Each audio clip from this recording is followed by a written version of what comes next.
Hi mga bebs ko! For today's video ay samahan nyo nga kami pumunta sa sementeryo. Hoy! Nag-aasikaso nga ako habang nag-iigib yung BF ko. Mga 4 PM na nga pasado niyan. Ang tagal kasi gumising na BF ko kaya 4 na siya nagising, talaga nakakainis. Ang usapan kasi mga bebs ko 3 PM nag-aasikaso na. At saktong 4 PM ay aalis na lang talaga at hindi pa nagmamadali. Kaso nagagalit nga yan siya pag ginigising. Kaya pahirapan talaga sa paggising, 'di ba? Kaya ang ending mga bebs ko 4 PM pasado na siya talaga nagising. Na parang wag na lang talaga pumunta. Hoy! Kaya mga bebs ko mga 5 PM pasado na talaga kami nakapunta. Tapos sasabihin niya sa akin ang tagal-tagal ko, siya nga yun ang tagal gumising. At pagtapos ko nga mag-asikaso mga bebs ko, liligo na ang babae at nangangamoy na. Hoy! Walang ganun! I mean, maliligo na ang babae at baka mapagsabihan pa ng mabagal. Kasi yung pinakaayaw ko sa lahat yung sasabihan ako na mabagal at napakatagal. Kasi mga bebs ko, minsan na lang talaga lumabas ang babaeng ito tapos sasabihan pa ng ganun, 'di ba? Huy! At sasakay na nga kami ng tricycle talaga. Nagmamadali na naman ang babae na yan. At may naghihintay pa talaga sa amin. At ayan na nga mga bebs ko, nakasakay na kami. Bilisan mo kuya dahil sa akin nagagalit si Michael. Napakatagal daw. Huy! Nag-e-emote pa yan siya. At malapit na nga kami sa cemetery mga bebs ko. Nandito pa lang kami, ang dami nang nagtitinda dito ng mga bulaklak at kandila. Kasi mga bebs ko, ngayon lang talaga ako makakapunta sa cemetery. Tapos Halloween pa. Kaya akala ko onti lang yung tao, yung pala ang dami. Kasi napunta lang kami dito kapag hindi Halloween, ganun. Nadaan-daan lang kami. But pag tuwing Halloween, hindi kami napunta at madaming tao. Kaya ngayon lang talaga ako makakapunta. Tsaka kahit gustuin ko man dati pumunta, bawal talaga kasi napakahigpit sa akin ng magulang ko dati. Ngayon hindi na. Hoy! Dahil pinaglaban ako ng Mikey ko. Hoy! Walang ganun. Ang landi. At ayan na nga mga bebs ko, papunta na kami sa sementeryo. Hanggang kanto nga lang kami mga bebs ko kasi ang dami ng tao sa loob. At traffic na din dito. Pagpasok nga namin mga bebs ko, napakadaming tao, siksikan, halos naiipit na ang babae na to. At ito na naman tayo sa halong-halong amoy na naman. Hoy! Walang ganun.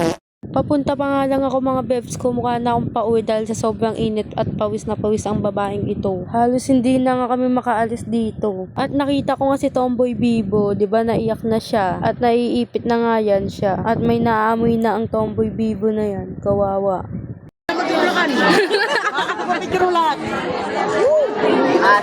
Kapalit-palit na lang ako Gagabi na nga lang kami mga bebs ko, hindi pa kami nakakaalis dito. At ipit na ipit pa nga ako dito. Ganyan nga kadami yung mga nadaan mga bebs ko, halos nagsisiksikan na. Kalma ako lang to, wag kayo magkakagulo mga fans ko. Hoy, walang ganun. Diba ang daming tao, halos nag-aamuyan na ng Kimi!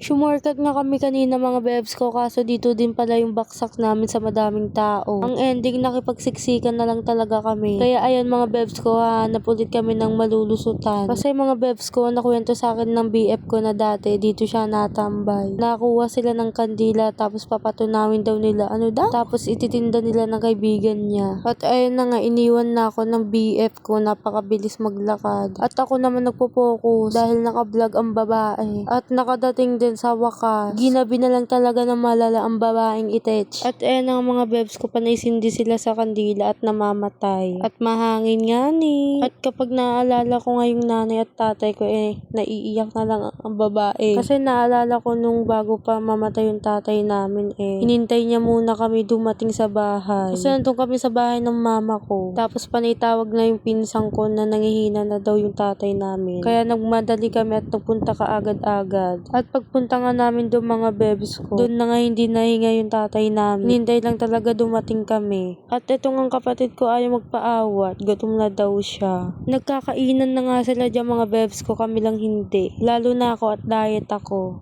Kimi!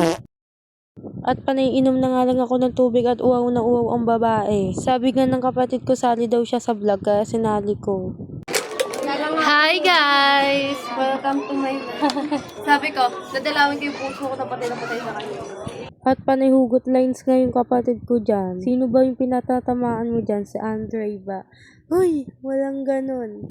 At hindi na nga ako makapag-video dyan at napakadilim na, hindi na kami kita. At napakakulit nga ng batang ito. At panichismisan na nga lang kami dyan. Hindi halatang nangangalay ang tuhod ko dyan. Walang maupuan ang babae. Sabi ko nga sa pinsan at kapatid ko, ako lang yung kita sa video at napakaputi ko. Kimi! Ay, mamamas mo ako. Sige.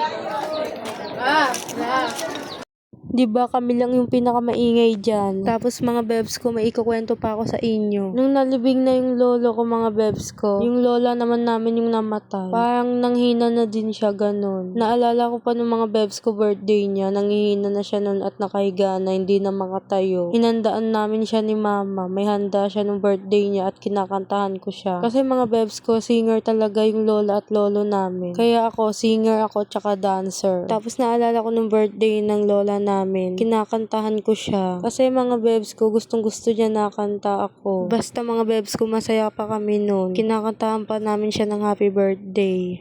Pagtapos nga ng mga bebs ko, makalipas yung mga ilang linggo, nawala na din yung lola namin. Kwento nga ng pinsan ko, akala niya tulog lang daw. Tapos hinawakan niya yung pulso, hindi na natibok. Tapos hindi na din nahinga mga bebs ko at nangingitim at naninigas na. At agad-agad nga kami pumunta mga bebs ko. Kaso huli na ang lahat mga bebs ko. Pumunta kami ni mama at ng kapatid ko. Sinugod yung lola namin sa ospital kaso wala na talaga. Yung naiwan sa bahay kaming tatlo ng pinsan ko tsaka kapatid ko, iyak lang kami ng iyak doon. Ang dami ko pang plano sa lola at lolo ko kaso wala na talaga. Wala na akong magagawa kasi wala na sila. Kasi mga bebs ko, pangarap ko talaga yung maging mayaman. At pangarap ko nga din mga bebs ko maging sikat at vlogger. Basta ang hilig ko talaga mag-vlog kahit dati pa nung bata ako. Famous talaga ako dati sa Facebook mga bebs ko kaso hindi ko na mabuksan yung dati kong Facebook. Kasi nakalimutan ko yung password ko. Tsaka yung main account ko ngayon, famous din ako dati doon. May nakilala lang ako Sigbin, kaya hindi natuloy yung pagbablog ko. Hindi si Michael yun ha. Let's move on. At ayan na nga mga bebs ko, dumating na yung tita namin at may dalang bulaklak. Basta ganun. At ganito na pala kadilim sa sementeryo.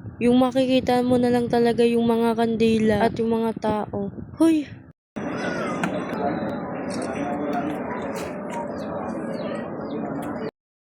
Diba mukha na lang talaga yung nakikita sa akin at nakablock ako. Panay pa cute yan siya. At andito nga kami sa taas mga bebs ko. Kasi mahangin dito. Tsaka may mauupuan kami.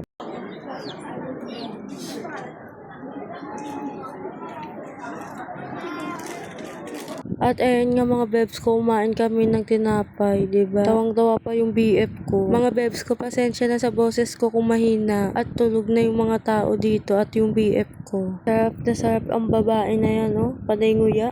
Panay pa-cute pa kami dalawa dyan, oh, diba? Mangunguha siya ng pagkain. Marami kaming stock. Aray ko. Stock ka bahay.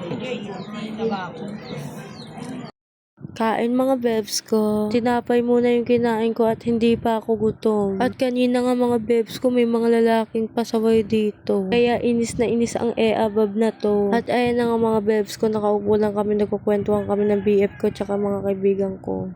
Diba hindi na ako kita? Ano ba yung manok na yan? Umaga na kasi mga bebs ko, 2:51 AM na, kaya may naano na naman manok. Ano daw?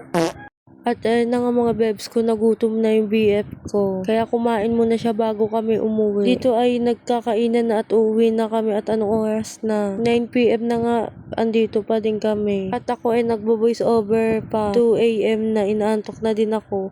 Hoy! At inutusan nga kami bumili ng tubig. Tapos may nakita akong engkanto. Akala ko totoo kaya natakot ako. Hoy!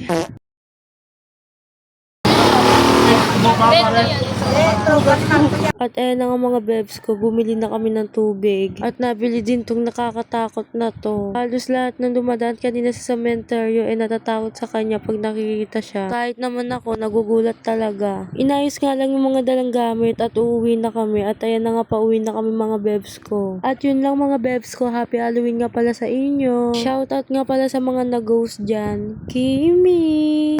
Pasensya na talaga mga bebs ko kung ganito boses ko. Yun lang mga bebs ko. Thank you for watching.